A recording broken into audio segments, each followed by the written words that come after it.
بھنڈی صرف معدے اور ہڈیوں کے امراض کو ختم نہیں کرتی، مگر کسی انسان نے کسی انسان کو تعویذ کھلا دیا ہو، وہ جیسے ہی بھنڈی کھا کے اللہ کا شکر ادا کرے گا الحمدللہ، تو اس تعویذ کا اثر پیٹ میں ہی ختم ہو جائے گا۔ اگر کسی انسان پر جادو یا بندش یا تعویذات کے اثرات ہوں، رات کو سونے سے پہلے پانی میں بھگو دے، صبح چاروں کل ایک مرتبہ آیت الکرسی 1 مرتبہ دم کر کر صبح جیسے ہی بھنڈی کھائے گا،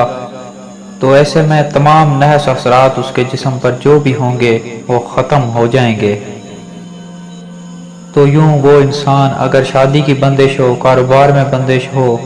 کاموں میں الجھن ہو، رکاوٹیں ہوں، سب سے دور ہو جائے گا۔ جو انسان شدید بیمار ہو گیا ہو، یا جس انسان کو مصیبتوں نے چاروں طرف سے گھیر لیا ہو، وہ حسب توفیق بھنڈی لے کے صدقے کی نیت سے منگل کے دن دے دے، اللہ کے کرم سے جیسے ہی وہ صدقہ نکال کر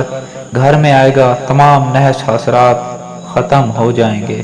مسلمان ہونے کے ناطے ہمارے چینل کو سبسکرائب کریں، ہماری سپورٹ کریں، تاکہ ہم نیو اس طرح کی انٹرسٹنگ ویڈیو آپ تک بآسانی پہنچاتے رہیں۔ اللہ آپ کو اپنی حفظ و امان میں رکھے۔